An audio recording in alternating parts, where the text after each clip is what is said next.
자, 우리 계속해서 요한복음을 통해서 주시는 대로 함께 나누고 있죠. 예. 제가 요한복음 강의 시작할 때 항상 뭘 질문하죠? 지난주 설교 제목. 지난 설교 이름이 뭐였습니까? 예수를 만난 사람들. 예. 네. 자, 예수를 뜨겁게 만난 사람들은 한결같이 인생이 변화되었죠. 자신의 모든 것을 다 내려놓고 오직 하나님 나라를 증거하는 일에만 온 힘을 쏟았습니다. 우리도 예수님 인격적으로 만났잖아요. 그때는 우리가 세상에 추가하던 모든 것을 우리가 내려놓고 오직 진리되시는 주님을 따라가 그 주님을 온 세상에 증거하는데 힘을 써야 될 줄로 믿습니다. 자, 오늘은 그에 이어서 가나안의 혼인잔치라는 제목으로 함께 은혜를 나누려고 합니다. 자, 우리가 잘 알다시피 예수님께서 이 땅에 계시는 동안에 많은 기적을 행하셨습니다. 여러분, 기적이라는 게 뭘까요? 기적이라는 것이 사전을 보니까 상식을 벗어난 기이하고 놀라운 일, 또 신의 힘으로 이루어지는 불가사의한 일, 이렇게 정의하고 있어요. 자, 예수님께서 공생의 기간 동안에 인간의 힘이나 상식을 뛰어넘는 정말 놀라운 일들을 직접 행하셨습니다. 자, 우리 성도님들 기적을 믿으십니까? 아멘? 근데 사실 우리가 살아가고 있는 지금 이 시대는 과학이 정말 최고로 발달한 시대예요. 우리가 불과 몇십 년 전만 해도 상상 속에서만 있었던 일들이 지금 현실화되고 있잖아요. 얼마나 빠른 속도로 과학이 발달하는지 정말 정신을 못 차릴 그런 정도입니다. 그러다 보니까 사람들이 뭘 생각합니까? 인간의 능력이 정말 최고인 것처럼 여겨져요. 그러니까 아유, 기적이 어딨어? 기적이 하나님이 어딨어? 이렇게 지금 이제 치부해버리죠. 그런 속에서 우리가 아니다, 기적이 있다 이렇게 이야기하면 비웃음을 당하기가 십상입니다. 그러나 우리는 분명히 지금도 여전히 하나님의 기적은 일어나고 있다고 우리는 분명히 믿습니다. 네? 자, 예수님께서 행하신 모든 기적, 자, 그것은 바로 예수님께서 하나님의 아들이시기 때문에 바로 이제 그런 기적을 행할 수 있는 것이죠. 사람은 기적을 행하지 못합니다. 오직 하나님만이 행하시는데 바로 예수님 하나님의 본체가 되시기 때문에 많은 기적을 행하신 것을 우리가 이제 보게 됩니다.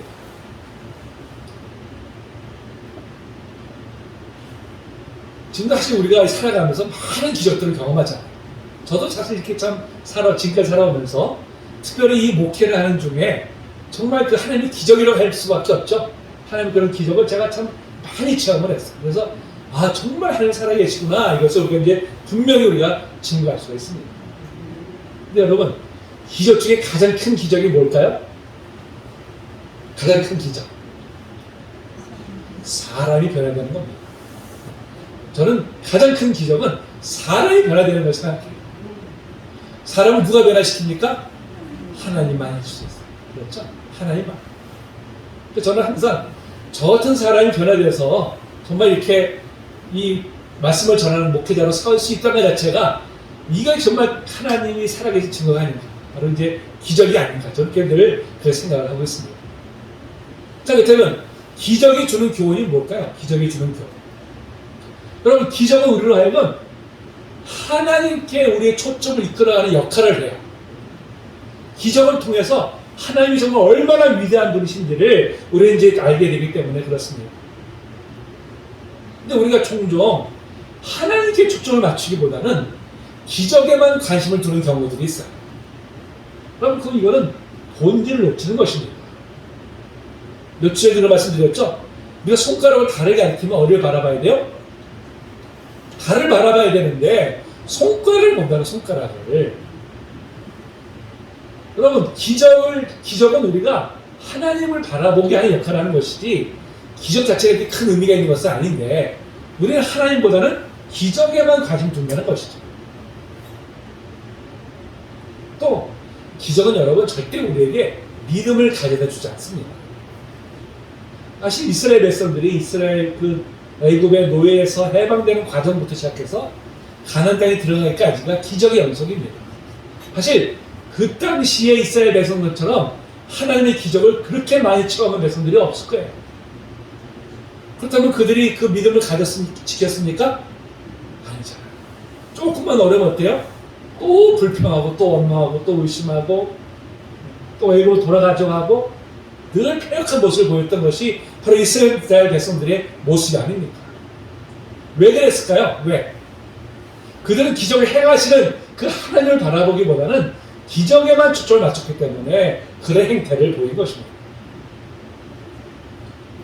누가복음 16장에 보면 거지 나사로 비유가 나오잖아요. 나사로 비유. 자, 거지 나사로 부자 이야기에서 자, 지옥에 있던 부자가 이제 아브라함 품에 앉아 있는 그 나사를 바라보면서 자, 아브라함에게 뭐라고 요청합니까? 뭐라고? 저 나사로를 우리 형제들에게 보내가지고 저들에게 좀 복음을 전하게 해주십시오. 저들은 정말 이 지옥에 오지 않도록 그렇게 좀 해주십시오. 이렇게 간청하죠. 자, 그때 아브라함이 뭐라고 대답했을까요? 말씀 한번 볼까요? 읽어봅니다. 시작. 모세와 선지자들에게 듣지 아니하면 비록 죽은 자 가운데서 살아난 자가 있을지라도 권함을 받지 아니하리라 하였다 하시니라. 기적이 믿음을 견인하는 것은 결코 아니라는 것입니다. 그때는 신기하죠. 그때는 금방 망각해버리는 게 인간이에요. 죽은 자 가운데 살아난 사람이 있어도 그때만 신기할 뿐이지 조금 지나가면 또 무감각해져 버리는 것이 바로 인간이라는 것입니다. 그래서 기적은 결코 우리에게 믿음을 보장해 주는 것이 아니에요. 자, 그런데 그럼에도 주님께서 기적을 행하신 목적이 무엇일까요? 기적은 바로 그 기적을 통해서 예수님이 하나님의 아들이심을 믿게 하기 위해서 바로 이제 그런 기적을 행하신 것이죠. 그래서 오늘 본문에 보니까요. 오늘 진짜 11절 말씀 볼까요? 자, 기적이라고 표현하지 않고 뭐라고 표현합니까? 표적이라고 표현해요. 표적이라고. 이 표적이 헬라어로 세메니온이라고 하는데요. 표시, 예고, 징조 이런 뜻을 가지고 있습니다. 그러니까 무언가를 가리키는 표시가 된다는 뜻이죠. 그러니까 예수님께서 기적을 행하신 것은 기적을 보라는 것이 아니라 이 기적을 통해서 바로 예수 그리스도를 바라보게 하기 위해서 이런 기적을 이제 행하셨다고 하는 것입니다. 우리도 성경에 나타나는 기적에 초점을 맞추는 것이 아니라 그 기적을 통해서 우리가 믿는 하나님은 어떤 분이신지 예수님이 어떤 분이신지 우리가 분명히 알아야 되는 것이죠. 오늘 이 말씀을 통해서 자, 우리가 믿고 따르는 예수님이 어떤 분이신지를 분명히 깨닫게 되는 그런 복된 시간이 되기를 축복합니다. 자, 오늘 본문은 우리가 너무나 잘 알고 있는 내용이죠. 바로 예수님께서 물을 포도주로 변화시킨 사건입니다. 자, 먼저 본문의 내용을 좀 자세히 살펴보도록 하겠습니다. 자, 예수님께서 이 갈릴리 가나라고 하는 그 당시에 이제 혼인잔치가 벌어졌는데요. 유대인의 이 혼인잔치는 우리가 좀 다릅니다. 그죠? 유대인의 이 혼인잔치는요, 보통 부유한 집들은 보통 한 일주일씩 혼인잔치를 벌여요. 일주일씩. 지금도 보니까 이 이스라엘에서 혼인잔치를 할 때 이렇게 며칠씩 동안 이렇게 잔치하는 것을 이제 제가 TV를 통해서 본 적이 있습니다. 자, 이 결혼식 잔치에 예수님 어머니 마리아와 또 예수님 그리고 또 제자들이 이제 초청을 받았습니다. 근데 오늘 본문에 보니까 마리아가 나름대로 중요한 역할을 하고 있잖아요. 그걸 보니까 아마 예수님의 친척집이 아닐까 이렇게 우리가 추측을 해볼 수 있어요. 근데 이제 전승에 의하면 그날 이 혼인잔치의 주인공이 신랑이 사도 요한이었을 것이다. 이렇게 전승에 적혀 있어요. 근데 오늘 본문에는 이제 그런 이름이 나와 있지 않기 때문에 우리 그냥 추측만 이렇게 할 뿐입니다. 자, 여러분, 근데 유대인의 이 잔치집에서요, 가장 중요한 것이 뭘까요? 자, 우리가 잔치를 벌일 때 제일 중요한 게 뭐예요? 음식이죠, 음식. 음식이 없으면 잔치가 아니잖아요. 그렇죠? 근데 유대인의 잔치에서 가장 중요한 것은 포도주.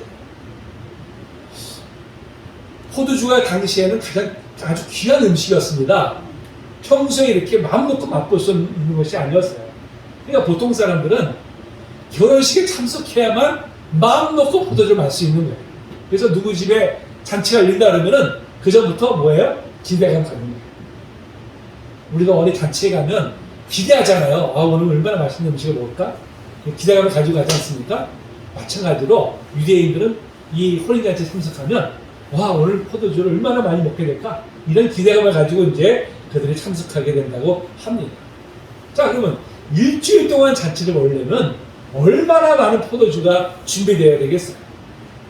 그런데 오늘 본문에 보니까 예수님과 일행이 도착하고 얼마 있다가 포도주 그만 떨어지고 만 거예요.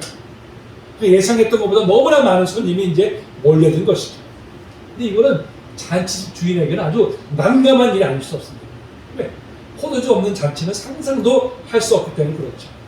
또 이것은 이 초대한 손님들을 무시한 그런 처사로 인식이 돼가지고요. 두고두고 손가락질을 간다고 합니다. 저 집, 저거, 아이고, 포도주 제대로 준비 안 한 집. 상조도 못할 집이네? 이렇게 이제 비난을 받게 되기 때문에 아주 이게 난감한 일이라고 그래요. 근데 당장 포도주가 떨어졌으니 지금 같으면요, 우리가 뭐 이 유통시설이 잘 돼 있으니까 어디 가서 금방 또 구입하면 되는데 그 당시는 그런 때가 아니잖아요. 그러니까 뭐 발을 동동 구를 수밖에 없는 그런 상황이었었죠. 자, 이를 안타깝게 여기던 예수님 어머니 마리아가 보통 예수님을 이제 생각을 했습니다. 마귀나마 예수님이란 뭔가 좀 조치를 할 수 있지 않을까? 이런 이제 믿음이 있었어요.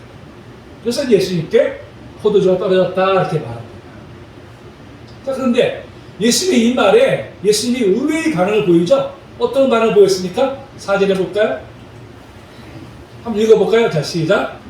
여자가 무슨 상관이 있나이까? 내 때가 아직 이르지 아니하였나이다. 자, 요새 예수님께서 마리아에게 뭐라고 불러요? 여자여 이렇게 불러요. 근데 우리의 관습으로 보면 좀 무리하잖아요. 아무리 하나님의 아들이시지만 그래도 낳으신 어머니인데 어머니한테 여자여 이렇게 부르는 거 보면 예수님 왜 이러셨을까? 이런 데 의아한 마음이 들잖아요. 근데 유대인들에게 여자여는 어머니라고 부르는 것과 별 차이가 없는 그런 공손한 말입니다. 공손한 말. 무시한 듯한 태도가 아니라 공손한 말입니다. 또 여자라고 부르시는 것은 그 이유가 있어요. 왜 그럴까요? 지금까지는 육신의 관계였어요. 모자 관계였었지만 앞으로는 이제 하나님의 아들로서 본격적인 사역을 하게 됩니다. 그러면 육신의 관계는 이제 끊어지고 영적인 관계로 서는 것이죠. 바로 이제 그것을 암시하는 그런 말로서 바로 이제 여자여라고 이렇게 이제 부르신 것이죠. 근데 예수님께서 마리아를 여자여라고 부르신 것은 또 한 번 있었어요. 언제죠? 그 말씀 볼까요? 자, 한번 읽어봅니다. 시작. 예수께서 자기의 어머니와 사랑하시는 제자가 서 있는 것을 보시고 자기 어머니께 말씀하시되 여자여 부소서 아들이니이다 하시고. 아멘. 그렇죠. 십자가에서 운명하시기 전에 요한에게 어머니를 부탁하는 그런 과정인데 여기서도 여자여라고 부릅니다. 그러니까 이제는 육신의 관계를 뛰어넘었다는 이제 바로 그런 뜻을 담고 있는 것이죠. 자, 그런데 나와 무슨 상관이 있나이까 이렇게 말씀하고 있잖아요. 자, 이게 무슨 뜻일까요? 마리아가 지금 이 요구하는 일이 이 포도주가 떨어진 것을 어떻게 해결해 줘야 되지 않느냐 하는 이 말이 하나님께서 맡겨주신 이 사명과 이게 지금 상관이 있는 일이 아니다. 바로 이제 이런 뜻으로 지금 이렇게 말씀하고 있는 것이죠. 또 내 때가 아직 아닙니다는 거예요.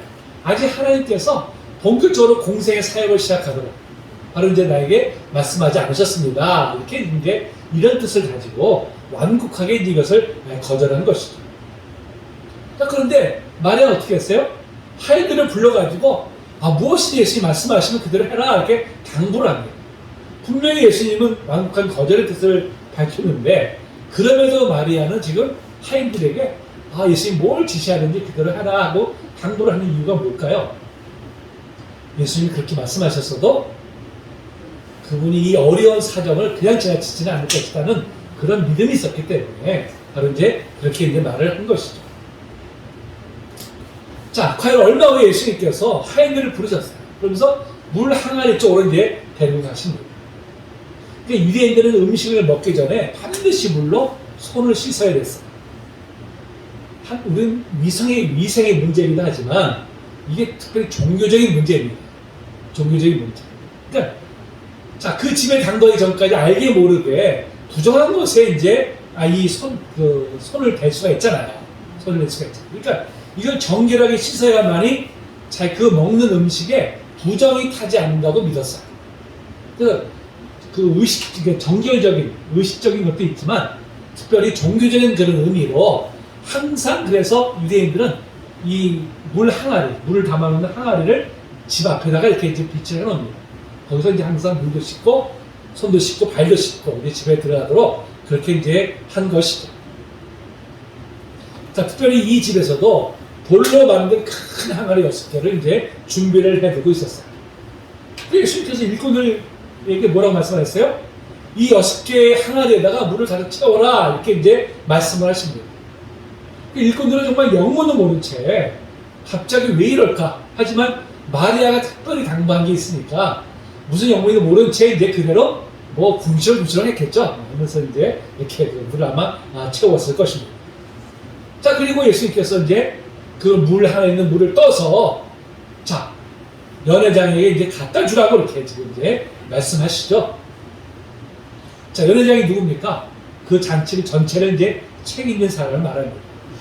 그 하인들이 그 물을 연회장에 갖다 줬어요. 자, 근데 여기서 우리가 한 가지 한번 생각해 보겠습니다. 자, 하인들은 맹물을 떠다 주었을까요? 포도주를 떠다 주었을까요? 자, 어떤 분들은, 자, 많은 분들이 또 그렇게 말씀하시더라고요. 이 하인들이 예수의 말씀에 순종했더니 맹물을 떠가는데 가는 도중에 이것이 포도주로 변했다. 믿은 대로 했더니 이렇게 됐다. 하고 이제 그렇게 설명하는 분들이 많이 있어요. 근데 이제 제 생각으로는 아마 이때 이미 물 항아리의 물이 아마 포도주로 변한 상태였을 것입니다. 왜 이렇게 생각하냐면 아직 하인들은 예수님이 어떤 분이신지 모르잖아요. 모르는 상태에서 물을 떠다가 손 씻는 발 씻는 물을 연회에 갖다 주라는 것은 이건 있을 수가 없는 일이잖아요. 그들이 아직 그럴 만한 믿음이 없었던 그런 상태였잖아요. 그러니까 아마 예수님께서 물을 채우라고 했는데 채우자마자 아마 그것이 포도주로 변하는 그런 기적이 일어났을 것입니다. 그러니까 하인들이 맘 놓고 이제 그 포도주를 이제 연회장에게 갖다 주었을 것으로 그렇게 이제 보여집니다. 아무튼 자, 그 하인들의 마음은 어땠을까요? 아니 어떻게 이런 일이? 자기들이 분명히 물을 가서 붓는데 포도주로 변했잖아요. 아니 저분이 누구길래 이런 기적을 행할까? 이런 정말 놀라운 마음을 가지고 있었겠죠. 근데 여러분, 우리와 유대인들은 좀 다릅니다. 우리는 그런 기적이 일어나면 경악을 금치 못했을 거예요. 그렇잖아요. 우리는 왜 평소에 기적이라는 것을 별로 체험하지 못했기 때문에. 근데 유대인들은요, 이 구약 성경을 통해서 하나님의 기적을 많이 접했잖아요. 하나님께서 얼마나 많은 기적들을 구약 시대에 행하셨습니까? 그걸 어릴 때부터 다 그들은 듣고 배워 알고 있었어요. 그렇기 때문에 기적은 항상 일어난다는 것은 그들은 알고 있었습니다. 다만 이 기적을 행하신 분이 저 예수님이 과연 그러면 정말 오심하고 했던 그 선지자인가? 한번 이제 그런 생각들을 그들이 이제 가지고 있었을 것이죠.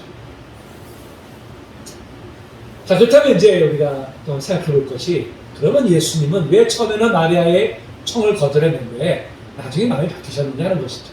무엇 때문에? 물론 아직은 이것이 정말 하나님의 때는 아닐 것이라는 생각은 예수님이 갖고 계셨을 거예요. 그러니까 이제 내 때가 아닙니다 하고 이제 거기에 거절을 하셨을 거예요. 자, 그런데 그럼에도 불구하고 지금 이 신랑이 처한 상황, 이 신랑 집이 처한 상황이 얼마나 곤란합니까? 자칫 이 일 때문에 두고두고 동네 사람들로부터 이제 손가락질 받게 되죠.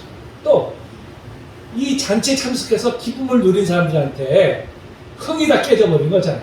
흥이 다 깨져버린 거죠. 너무나 곤란한 상황입니다. 예수님은 이 곤란한 상황을 그냥 지나칠 수가 없었던 거예요. 그러니까 아직은 때가 아니지만 그럼에도 불구하고 그들의 그 곤란한 형편을 돌아보셔서 이런 기적을 행하셨을 것으로 이렇게 이제 보여집니다. 여러분, 이걸 볼 때요, 우리 주님은 절대로 완고한 분이 아니십니다. 한 번 아니면 아니야, 이런 분이 아니시라는 거예요. 그렇죠? 우리가 어려운 형편에 처해서 정말 간절한 기도를 드릴 때요, 하나님 우리의 간구에 귀를 기울여 들어주시는 분이십니다. 결코 완고한 분이 아니세요. 뜻을 바꾸시는 분이십니다. 그래서 우리가 하나님 앞에 나와서 간절한 마음으로 기도해야 될 이유가 바로 여기에 있는 것이죠. 우리가 한두 번 기도해놓고서는 아니 아닌가 보다 하고 또 돌아서잖아요. 그럴 때 우리가 얼마나 많이 있습니까? 근데 하나님은 그런 분이 아니세요. 그렇죠? 우리 주님은 그런 분이 아니십니다. 우리의 간절한 간구, 우리의 너무나 힘든 형편에 마음 아파하시고 또한 귀를 기울여 주시는 그런 좋으신 분이십니다. 주님께 나와서 정말 간절히 기도함으로 응답받으십니다. 우리 성도님 되시기를 축복합니다. 자, 연회장이 이제 일꾼이 건네주는 포도주를 들고서 한 모금 마셔봤어요. 깜짝 놀랐죠. 그리고 급히 신랑을 불러서 말하죠. 자, 뭐라고 말합니까? 자, 그 다음 말씀 볼까요? 자, 읽어봅니다. 시작. 아들의 사람마다 먼저 좋은 포도주를 내고 시자루에 낮은 것을 내고는 그대는 지금까지 좋은 포도주를 먹고도 하느라. 네. 이 말을 들은 신랑이 정말 어리둥절했을 거예요.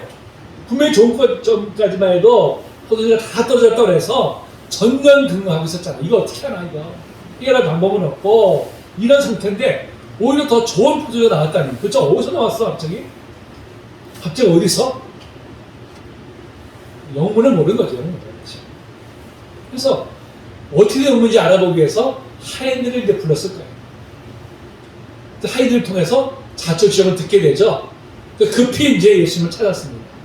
근데 이미 예수님은 이제 저희들과 함께 그 잔치집을 이제 떠난 뒤였어요. 여러분 성경을 보면요. 예수님께서 어떤 기적을 행하시고 난 후에 급히 그 자리를 떠나시는 장면들이 나와요. 자, 5명이의 기적을 행하셨을 때도 사람들이 먹기를 마치자마자 예수님께서 어떻게 하셨어요? 쟤들을 뭐 서둘러 가지고 떠나게 하시고 자신도 그 자리를 떠나셨어요. 말씀 봅니다. 자, 읽어볼까요? 시작. 예수께서 즉시 제자들을 들쳐가사 자기가 우리를 보내는 동안에 배를 타고 앞서 건너편으로 가게 하시고. 거기까지 됐습니다. 자, 왜 그러셨을까요? 왜? 아니, 저 같으면 야, 내가 이런 기도를 행하는 사람이야 이렇게 알려지면 사람들이 더 많이 몰려들 거 아니에요? 그렇지 않습니까?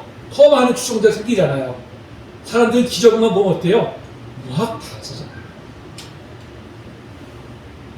요새 그 허모모라는 사람이 또 나왔어요, 이번에. 그 사람한테 실제로 가서 막 기도받고 뭐 100만원씩 헌금하고 이런 그 동영상이 나오더라고요. 그 사람이 뭐 공중부양도 한대요. 그러니까 뭔가 이 사람은 기적을 행한 사람이야, 대단한 사람이야 이런 생각 가지고 이제 이렇게 몰려드는 거죠. 추종자들이 있다고 그래요. 추종자들. 아니, 예수님도 이런 기적을 행하신다는 소식이 들리면 얼마나 많은 사람들이 몰려들겠어요. 그러면 그 사람들을 딱 규합을 하면 큰 세력이 될 텐데, 아니 왜 예수님은 굳이 그 자리를 급히 떠나고 말았을까요? 무엇 때문에? 예수께서 이적을 행하신 목적이 뭐예요? 자신을 높임 받게 된 게 아니었잖아요. 그렇죠? 자신을 높임 받는 것이 아니라 오직 하나님의 뜻을 이루는 것이 거기에만 관심이 있었어요. 그러니까 자칫 이 기적을 행하는 것이 사람들로 하여금 오해를 불러일으킬까. 그들은 그 당시에 어떤 메시아를 원했습니까? 정치적인 메시아. 자기들의 문제를 해결해 줄. 바로 그런 메시아를 원했어요. 야, 이 기적 행하시는 예수님의 말로 그런 분이신가 보다 싶어서 그분을 옹립하기 시작하면 원래 하나님 뜻과는 전혀 다른 곁길로 이제 갈 수밖에 없는 것이죠. 그래서 하나님 예수님은 그런 사람들의 기대를 잠재우기 위해서 급히 이제 그 자리를 떠나신 것을 우리가 이제 보게 됩니다. 앞에서 말씀드렸듯이 예수님이 이적 행하신 목적이 뭐예요? 표적이라고 한 이유가 무엇입니까? 바로 그것을 통해서 자신이 하나님의 아들이심을 믿게 하기 위해서 행하신 것이지 그 기적 자체에 초점을 두기 위한 것은 결코 아니라고 하는 것입니다. 자, 그렇다면 자, 이 예수님께서 물을 포도로 변화시킨 이 사건을 기적이라고 하지 않고 표적이라고 사용하는, 표적이라고 이 단어를 붙인, 자, 바로 그 이유가 무엇일까요? 그 이유가. 자, 그 이유에 대해서 우리가 한번 살펴보도록 하겠습니다. 자, 오늘 이적이 일어난 장소가 어디입니까? 바로 호린 잔치집이죠. 오늘날 우리 결혼식 풍경과는 굉장히 다릅니다.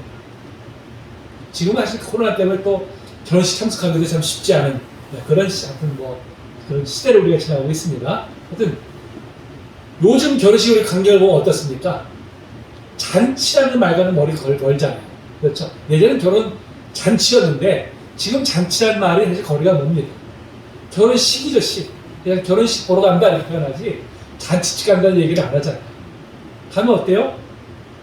가서 이렇게 그 혼주 얼굴 보면 그걸로 됐어요. 원래 식당 가서 이제 식사하고 이제 이렇게 다 헤어지는 바로 이제 그런 모습들 우리가 좀 종종 우리도 사실 그렇게 또 행하곤 합니다. 근데 그 당시에 유대인들의 결혼식은 그야말로 잔치였어요. 잔치의 집이 어떤 곳입니까? 기쁨과 흥이 넘치는 곳이잖아요. 많은 사람들이 함께 모여서 축하하면서 기쁨을 나누는 것이 바로 호레인 잔치입니다. 푸짐하게 특별히 차려진 그런 음식들, 또 흥을 돋구는 뭐 풍악, 이런 것들이 사람을 더욱더 즐겁게 하잖아요. 그러니까 호레인 잔치에 참석하면 어때요? 절로 기쁨이 샘솟습니다. 마음이 즐겁잖아요. 인생에 힘들고 지친 마음들이 잔치에 참여하노라면 신앙으로 정말 치유가 되고는 그렇게 이제 했었습니다. 자, 하나님께서는 비단 호린 잔치만이 아니라 우리 인생이 잔치가 되도록 하셨어요. 그러니까 원래 창조 때에는 날마다 기쁨과 흥이 넘치는 곳이 우리의 인생이 되게 하셨던 것이죠. 그러니까 아담과 하와가 죄로 인해서 타락하기 전만 해도 에덴 동산에서 이런 삶을 누렸습니다. 그런데 죄로 인해서 인간 스스로 하나님이 주최하신 잔치판을 어떻게 했어요? 깨트려 버렸어요. 스스로 잔치장을 불러 엎은 거죠. 예전에 그 잔치집에 가면은요, 꼭 술이 취해가지고 잔치판을 깨는 사람들이 있잖아요. 인사합니다. 한짝 흥이 올라가지고 모두가 다 즐거워하는 잔치판을 술에 취해가지고 이제 시비를 걸고 막 싸우고 상을 막 뒤엎고 하는 사람들이 꼭 같은 잔치집에 가면 꼭 있어요. 평소에 이제 속으로 어떤 불만을 품던 사람들이 술의 힘을 빌어가지고 이제 그런 난장판을 이제 버리는 거죠. 여러분, 우리 인간도요, 하나님께서 준비하신 이 잔치집에 초대받아놨으면 기뻐하고 즐거움이 마땅할 텐데 죄에 취해가지고 스스로가 탕을 뒤엎어버렸어요. 스스로 잔치판을 이제 깨트려 버린 거죠. 이로 해서 어떻게 됐어요? 하나님과의 관계가 깨어졌어요. 이익과의 관계가 깨어졌습니다. 자연과의 관계가 깨어지고 말았어요. 이제는 더 이상 하나님이 준비하신 잔치집에서 즐거움을 맛볼 수 없게 된 것입니다. 자, 이렇게 스스로 하나님이 말을 하신 잔치판을 깨고 나온 인간들이 스스로 잔치를 차리고 즐거움을 찾으려 했습니다.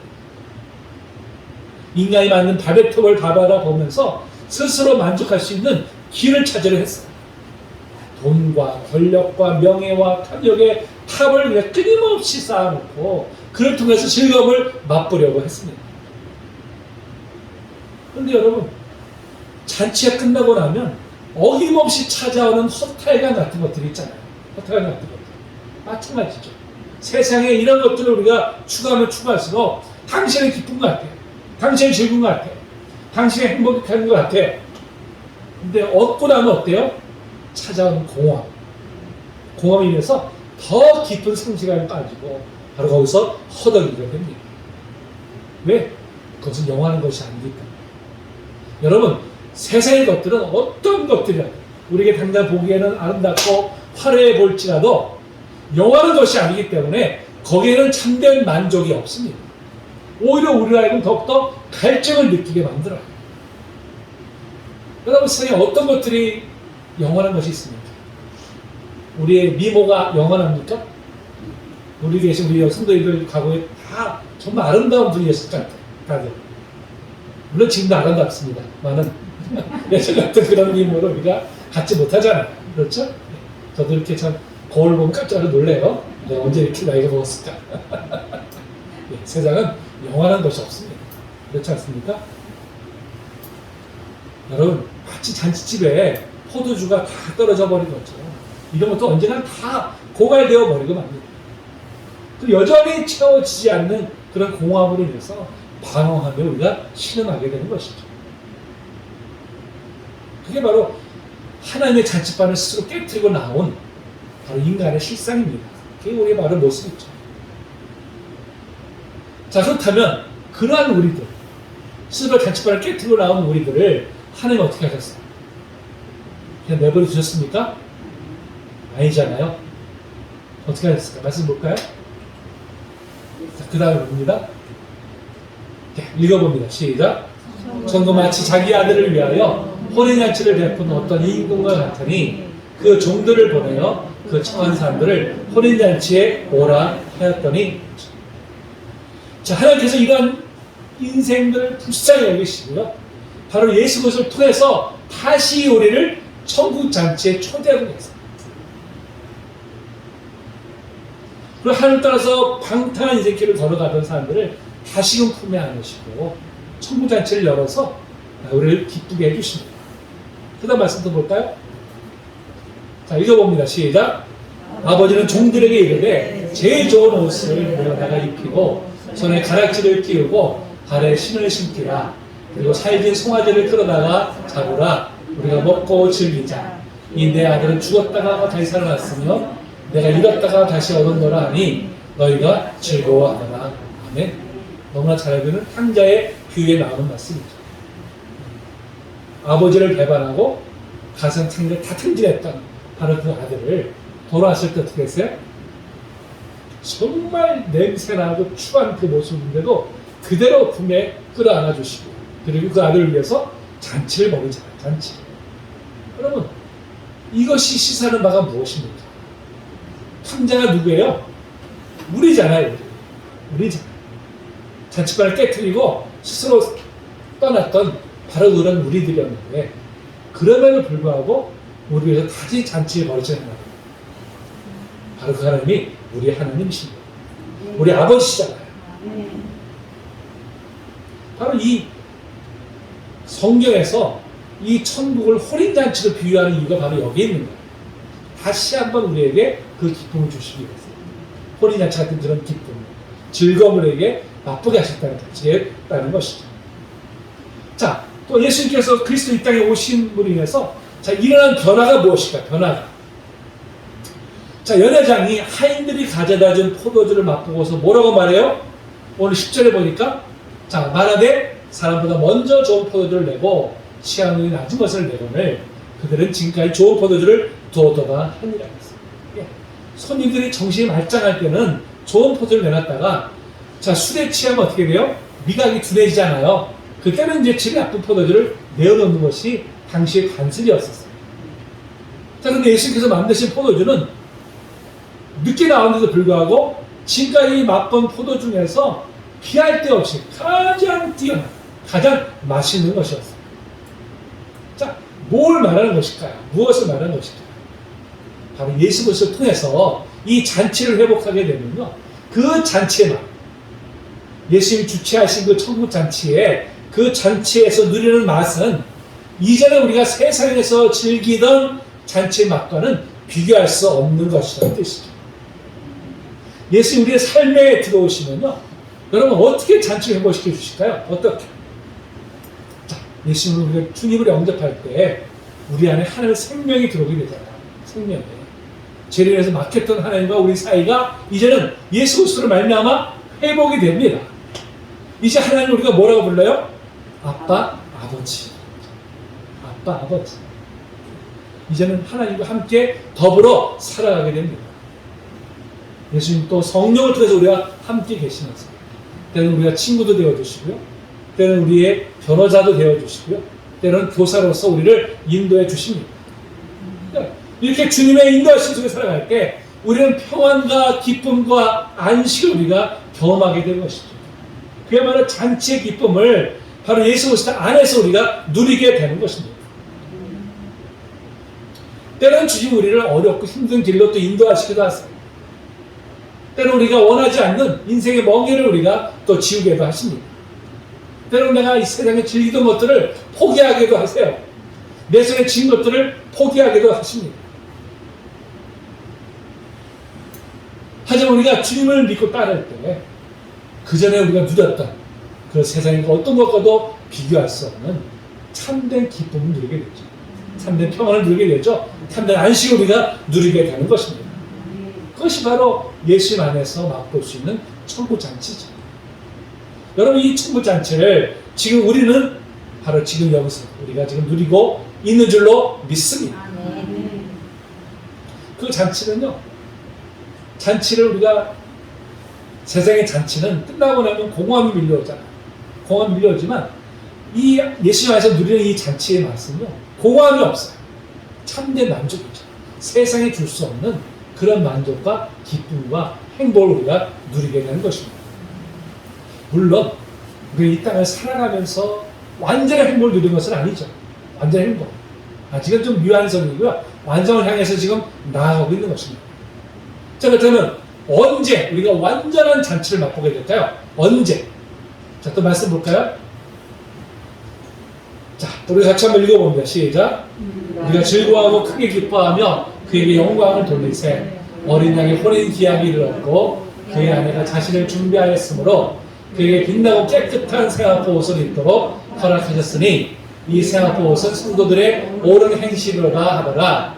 천사가 내게 말하기를 기록하라. 어린 양의 혼인잔치에 청함을 입은 자들이 복이 있도다 하고 또 내게 말하되 이것은 하나님의 참되신 말씀이라 하기로. 아멘. 우리가 종말에 예수님이 재림하십니다. 예수님이 주최하시는 그 천국잔치 우리가 신부로서 우리가 참여하게 될 것입니다. 그날은 우리가 정말 완전한 기쁨을 누리는, 완전한 행복을 누리는 그런 천국잔치에 참석해서 영원토록 우리가 그 기쁨을 누리게 될 줄로 믿습니다. 여러분, 돈이나 탐욕으로 인한 잔치는요, 결국 고갈되고 맙니다. 결국 다 헛된 것들에 불과한 것입니다. 오직 예수님 안에서 예수님이 주최하시는 그 잔치만이 우리에게 참된 만족을 줍니다. 그 잔치를 누리는 저 여러분들이야말로 가장 복된 인생인 줄로 믿습니다. 자, 그렇다면 우리가 이 땅에서도 이러한 천국잔치를 경험하는 길이 무엇일까? 예수님의 초대에 적극 응하는 것이죠. 예수님과 더욱더 친밀한 교제를 하는 것입니다. 예수님으로만 기뻐하며 행복하기를 우리가 결단하는 것이죠. 언젠가는 고갈되어 버릴 세상 것을 탐하지 않고 오직 예수님 한 분만으로 만족하기로 우리가 결단을 하는 것입니다. 그럴 때 우리는 장차 저 영원한 천국에서 누릴 잔치와 기쁨, 우리가 이 땅에서도 우리가 맛보게 될 줄로 믿습니다. 예수님이 이 천국 잔치에 참여해서 참된 행복과 기쁨을 누리는 저 우리 성도님 되시길 주의 이름으로 축복합니다. 찬양하시고 함께 기도하겠습니다.